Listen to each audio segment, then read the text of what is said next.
Well, I think this was actually fairly predictable when, after the crisis in Greece began to develop in January of 2010, Europe did not come together to work out a viable framework.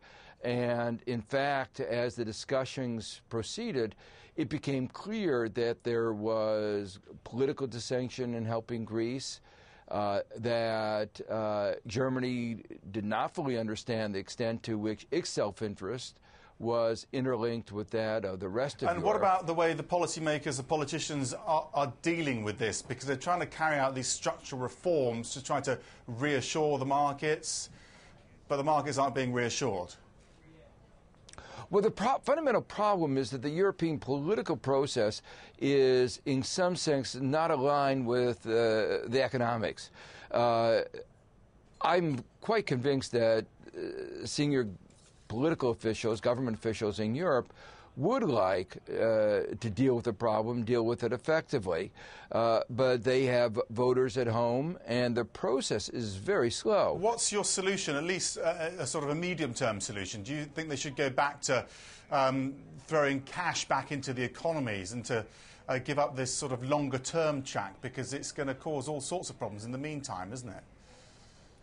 Well, very much. I think they have to go away from austerity, go for a growth strategy.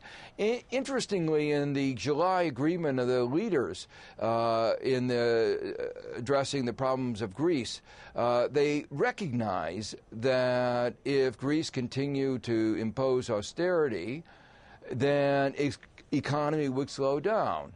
And as its economy slowed down, its fiscal problems would get worse. And so they explicitly said that they needed to provide funds to help Greece grow, because Greece couldn't do it within its own budget framework. And this matters beyond Europe, of course, because all these events are sending the Wall Street market sideways as well, aren't they? So do you think there's a risk that this European crisis is going to confirm that the American economy is going downwards?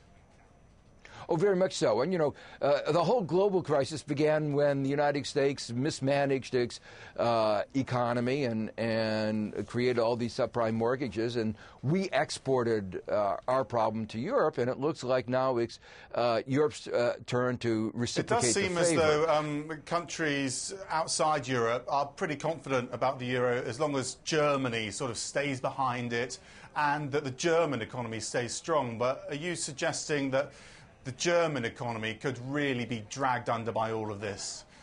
You know, everything that's happening in this neighbourhood.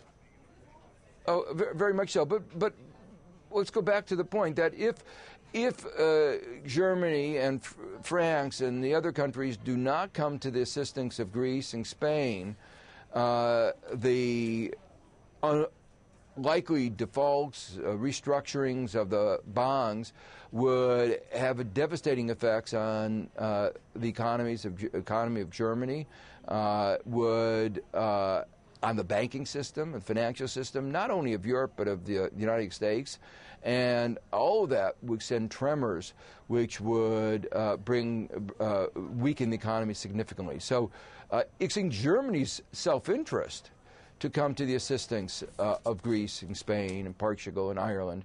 But whether German voters recognize this, it's not yet clear.